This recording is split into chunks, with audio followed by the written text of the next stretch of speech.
These are the stories where love defied tradition. Where even scarred faces held someone's destiny. If you believe in such powerful love, then subscribe to Forbidden Love Tales now. Because the next story might just be your own. The Duke the world couldn't love was not born with a curse, he was carved by it. Long before anyone ever saw the scar, the rumors had done their work. He was born during a thunderstorm, they said, as if God himself warned the world of what had arrived. They called him El Duque del Olvido, the Duke of the Forgotten, because no one dared utter his given name, not since the fire that left one side of his face like melted wax and the other untouched, a cruel reminder of what might have been. The nobles whispered, the villagers crossed themselves, and even the women who once danced in his father's court now avoided his shadow. Raphael lived alone in the castle of Santa Liria, perched like a ghost above the terraced hills and winding olive groves that bathed in the Andalusian sun. His vineyard stretched wide and bleeding with color, yet the manor stood cold, its windows shuttered, its stone bridge all but crumbling. The world below, in the town of Villafranca, bustled with feast days and processions, laughter spilling from taverns, bells chiming from the chapel. But no feet crossed the bridge to Santa Liria. Not since the fire. Not since the last woman to hold his heart had chosen another. The town barely remembered him now, except in legend. Children said if you climbed high enough, you'd see his silhouette pacing the battlements by candlelight. Some claimed he howled like a wounded beast. Others swore he was already dead. But he was not. He read. He walked the vineyards alone at dusk. He tended to the soil as if something in it could redeem him. The world had turned its back, but Raphael watched it still, from a distance, like a man who once loved music and now only listened for echoes. And then she arrived. Sofia de Alva did not belong to titles or lands. Her father had been a curate, long since buried in the cracked earth of Córdoba. She came to Villafranca to teach the orphan girls, reading, writing, hymns. Her hands bore ink stains, her dresses were plain, and her shoes worn from walking, yet she carried herself like someone who had known suffering and made peace with it. Her auburn hair caught the sun like fire through stained glass, and her voice, soft, inquisitive, often rose in song when she thought no one heard. The town noticed her, but she remained at the edge of their conversations. Too quiet. Too observant. She walked alone by the river, read beneath the olive trees, and lingered too long beneath the chapel's crucifix after Mass. Some wondered if she mourned something. Others said she simply listened harder than most. She first saw the castle on her second week, its silhouette carved against the hills like a wound that had never healed. A child had told her the Duke ate birds. Another whispered he was blind in one eye and spoke to ghosts. Sophia only smiled, folded her hands, and said nothing. But the truth was, she was curious. On the first warm day of spring, after her lessons, she walked beyond the town, past the fields of almond blossom and wild rosemary, up toward the hills where few dared to wander. The light shifted as she climbed, brighter, sharper, like the world had secrets to show her if only she pressed farther. She followed a deer path until the trees thickened and the wind grew colder. The sun began to dip. A ravine opened ahead, cloaked in shadow. She stepped too close. The branch gave way beneath her boot, and the ground tilted sharply. She did not scream. But a hand caught hers. Strong, gloved, leathered with work and time. She gasped and looked up, and saw him. His hood had fallen back in the wind. One side of his face was smooth, noble, the kind once carved into marble.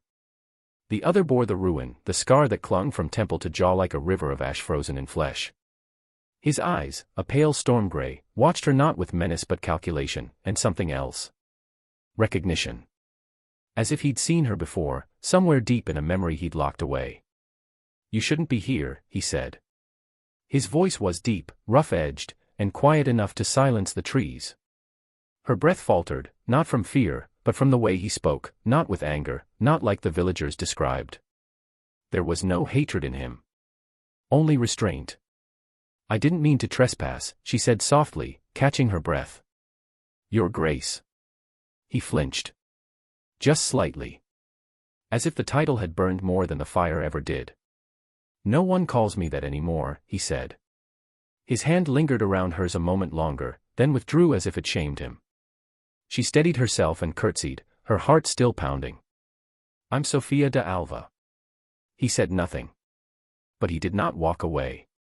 The silence between them stretched, dense and brittle like frost. Finally, she said, "The castle, it's beautiful." A humorless sound escaped his throat. Not quite a laugh. More a ghost of one. "It's broken. Like everything inside it." She studied him carefully. His scar did not frighten her. It fascinated her, not for its cruelty, but for the story it refused to tell. She wondered who had once touched it without flinching. Or if anyone ever had. "I don't believe things stay broken," she said. "Not if they still stand." His eyes narrowed, not unkindly. She thought he might say something more. But instead, he stepped back, melting into the shade like a creature half made of dusk. "You should go," he murmured. And then he turned, walking into the trees, his black coat catching on branches that dared to hold him. Sophia did not follow. But her heart did. The town noticed little that night. The stars were bright, the wine good, the chapel bells silent. But high above Villafranca, a girl stood at her window and watched a single torch flicker in a distant tower. And behind that window of stone, a man held a letter he never thought he'd read. Written years ago. Burned halfway through. Smudged with tears. He whispered to himself. Not again. But something in his chest, something long buried, ached in reply. And far below, in the sleeping town, Sophia dreamed of gray eyes, ruined beauty, and a voice that sounded like sorrow turning into something dangerous. Like hope. He told her not to return. His voice had been cold, final, echoing like a closing gate between them. But she returned anyway, not out of rebellion, but because something deeper stirred within her, a pull she could not quiet. Raphael had said little, but his eyes, gray and sorrowful, told a different story. A story not of warning, but of fear. Not of rejection, but of protection. She did not knock again at his door. Instead, she began leaving pieces of herself behind. The first time, it was a book, Don Quixote *, with a violet ribbon marking the chapter on windmills. She placed it beneath the old olive tree just beyond the vineyard's edge, where the hills began their slow rise toward the castle. The next morning, it was gone. The second time, she left La Celestina, the pages worn, her name inked in faded brown on the inside cover. Then came Purgatorio. Folded inside was a single note. *, you know the world sees you as a monster, but I do not. I have known cruelty. And I see none in you. *. Sophia. She left it with no hope of reply. Yet the next dawn, nestled where the book had been, was a single sheet of parchment. *, I am not kind. I only spared you because you reminded me what sunlight once felt like. *. Raphael. His name, just Raphael, took root in her chest. It was no longer the Duke or the shadows that followed it. It was a man. A soul. Wounded, yes, but breathing. And so began a ritual that made spring feel like a confession. Letters slipped beneath stones, ink smeared from shaking hands. She told him of the orphan girls she taught, how they sang lullabies in broken harmony. He told her of the grapes that ripened too early that year, of the frost he feared would return. She wrote of the loneliness that lingered even among crowds. He wrote of the silence that lingered even in the light. They never signed more than their names. Never asked for more than the other was willing to give. But every word was a step toward something neither dared name. Then came the feast of St. Leon. Villafranca bloomed with lanterns and gold. Music wound through the streets like perfume, and children chased ribbons beneath balconies. Women scattered petals in the chapel aisles, and the priest's voice boomed above the bells. Sophia stood by the fountain in the square, her shawl drawn tight around her shoulders, the air thick with incense and pine smoke. She watched. Not for the procession. Not for the miracles whispered on this holy night. She watched the shadows. And then, there he was. Cloaked in black, still as stone, half hidden beneath the arching arms of the cypress trees near the chapel wall. His presence did not shout. It ached. It pulled at her like gravity. She stepped away from the fountain. Slowly, as if in a dream, she walked to him. Her shoes brushed over rose petals scattered by the faithful. Her heart beat louder than the choir. You came, she said. His gaze held hers. Storm gray. Torn between retreat and ruin. I shouldn't have, he murmured. Then why did you? He hesitated. His voice came low, nearly lost in the swell of hymns. Because your letters have made me believe in impossible things. The torchlight trembled. So did he. She reached up, hands gentle, the way one might approach a wounded bird. Her fingers brushed the edge of his hood. He turned his face away. No, he said sharply. You don't want to see. But she touched the scar. It was warm beneath her fingertips. Rough. Twisted. A map of pain etched into flesh. And she did not recoil. Not with pity. Not with horror. With reverence. You are not what they say, she whispered. You never were. His breath caught. His hands, clenched at his sides, relaxed as if her touch had undone every door he had ever locked. Then, before he could stop himself, before he could think of all the reasons why he shouldn't, he pulled her to him. Their lips met in silence, broken only by the distant sound of bells and the hush of petals drifting on wind. He kissed her like a man who had forgotten warmth. Like a man whose last breath had found air again. She melted into him, not in surrender, but in belonging. It lasted a heartbeat and a lifetime. When they parted, his hand still cradled the side of her face, as if anchoring himself to the moment. I've dreamed this, he confessed. But I never dared believe it. She smiled, eyes wet. Then let's stop dreaming. They did not stay long. The world around them was not theirs. Not yet. He vanished before the townsfolk noticed. Sophia returned to her quarters, her lips tingling, her soul raw. In the days that followed, the letters became longer. Bolder.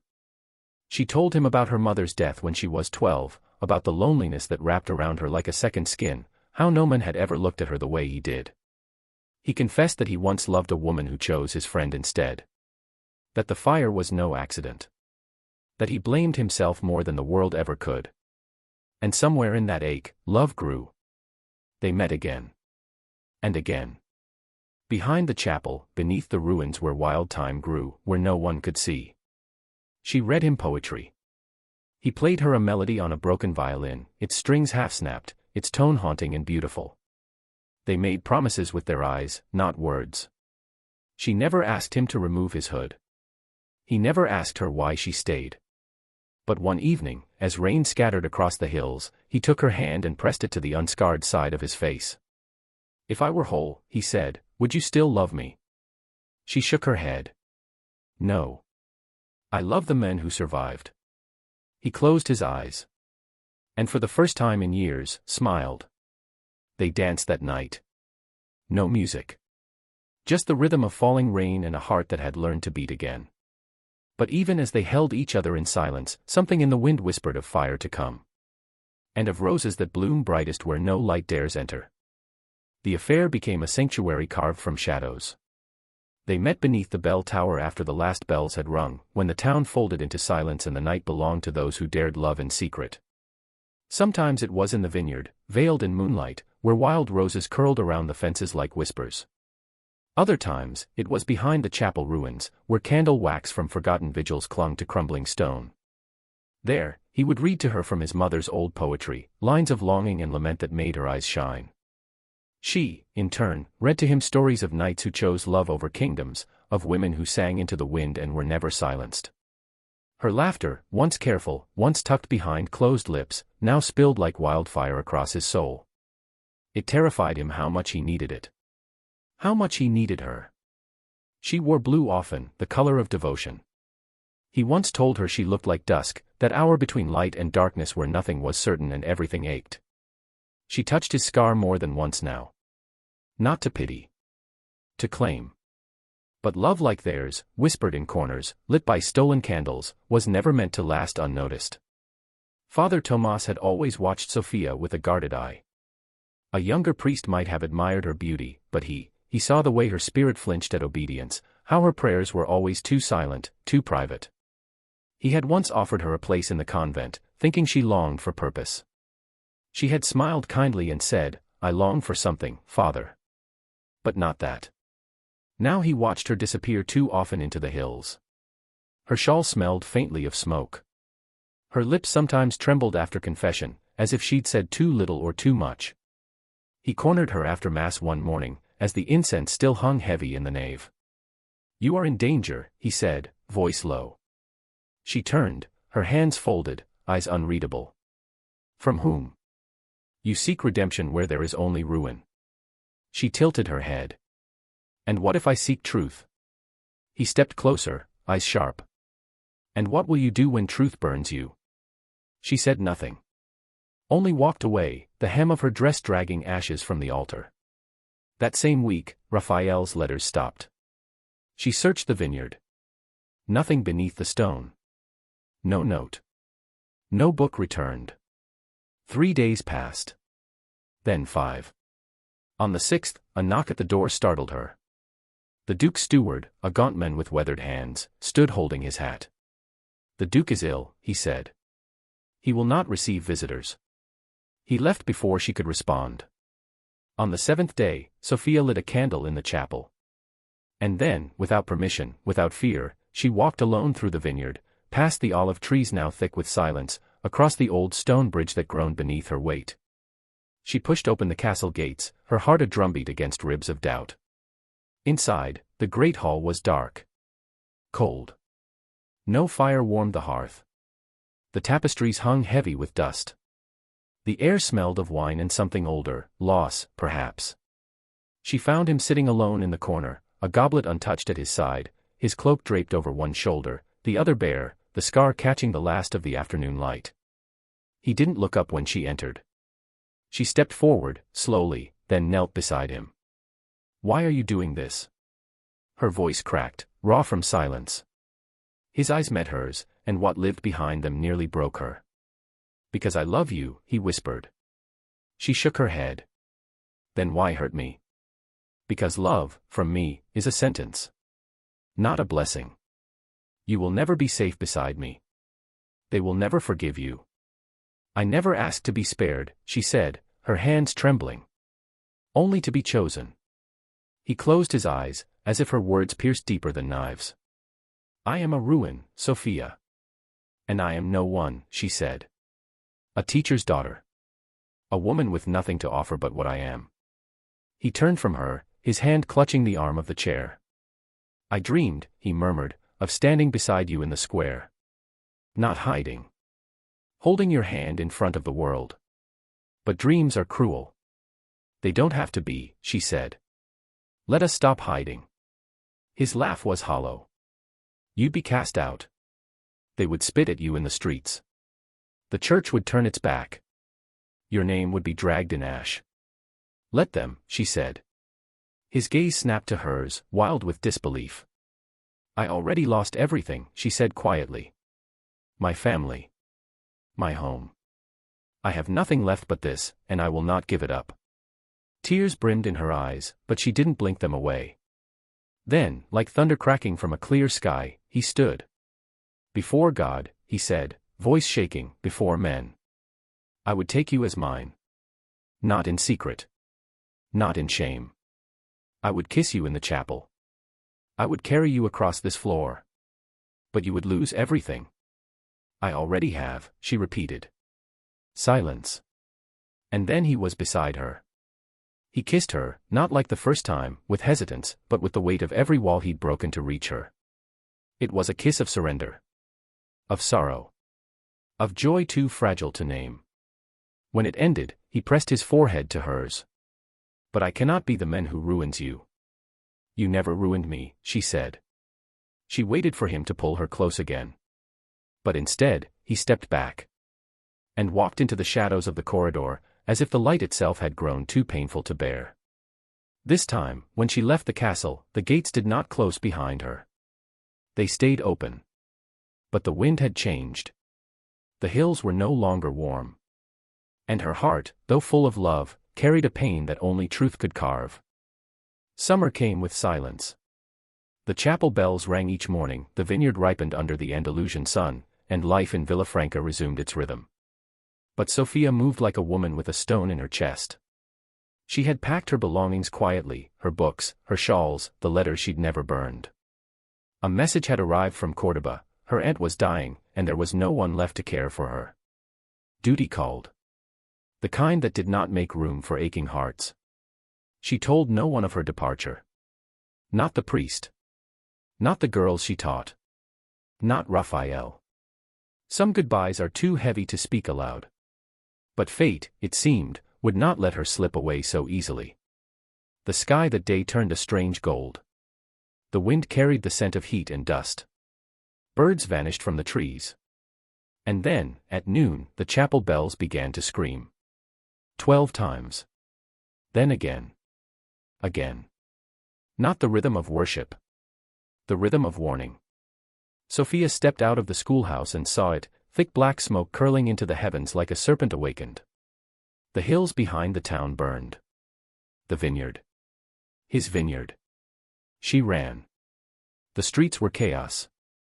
Villagers with buckets, horses fleeing from stables, women shouting names. Children crying. The old olive trees hissed as their branches caught flame. Flames crackled like bones snapping. The wind pushed smoke through the town in thick gusts, choking breath and blinding eyes. And in the center of it, near the base of the hill, a child's scream. One of the orphans, little Mateo, trapped near the brush, fire encircling him like a noose. Before anyone could move, a dark figure broke through the smoke. Raphael. He didn't wear armor or a hero's cloak. Only a black coat already burning at the hem. His hands bled from thorns, and soot streaked his scarred face until it was almost unrecognizable. But Sophia knew. Even through the smoke, she knew. He reached the boy, scooped him into his arms, and staggered toward the clearing, fire licking at his shoulders. And then he fell. The boy rolled free. Coughing. Crying. Raphael did not move. Sophia's scream tore through the smoke like a hymn of grief. She pushed past the townsfolk, through the ash and the searing heat. Her dress caught fire at the edge, but she didn't stop. She dropped beside him, hands trembling as she cradled his head. His eyes fluttered open. Blood lined his lips. His skin was blistered, half his hair singed away. "You came into fire," she whispered through tears, "to save a child." He looked at her as if seeing something distant, something worth dying for. "I would burn for you," he rasped. And then his eyes closed. Not in death. In surrender. The priest arrived moments later. He fell to his knees beside them, hands shaking as he made the sign of the cross. "He's alive," he whispered. "Broken, but alive." They carried him to the chapel. Sophia refused to leave his side. She sponged the soot from his skin, held his hand through the night. The townsfolk came and went in silence. They left offerings of herbs, water, cloth. No one spoke of the scar. No one turned their eyes in shame. That night, the stars returned. And so did something else. Respect. The next morning, as the ashes settled over Villafranca like snow, Sophia walked into the square. Her dress was torn. Her hair still smelled of smoke. Her hands were stained with the soot of a man who had nearly died for a boy not his own. She stepped into the center. And raised her chin. "I am the woman the Duke loves," she said. Her voice did not shake. "And I am not ashamed." Gasps rippled through the crowd. Murmurs. Questions. Disbelief. But then, silence. A single figure stepped forward, old Maria, the baker's widow, her hands powdered with flour. "He saved my grandson," she said. "That boy would have died without him." A man spoke next. "The cobbler. He gave me land when my shop burned. Asked for nothing in return." Another voice, then another. "He paid my father's debt. He brought food when our roof collapsed. He fixed the church door when no one else would come near." One by one, the people of Villafranca stood. The men they had feared. Mocked. Ignored. They remembered him now. Not as a monster. As a man. A man who bore his scars in silence. A man who burned for love. And the world that once shunned him began to bow. Later that week, the priest held mass under an open sky. Raphael sat among the people, not apart from them. His hand, bandaged and bruised, held Sophia's in plain view. No one looked away. And when he turned his scarred face to the sun, no one flinched. Because what the fire could not take, love had restored.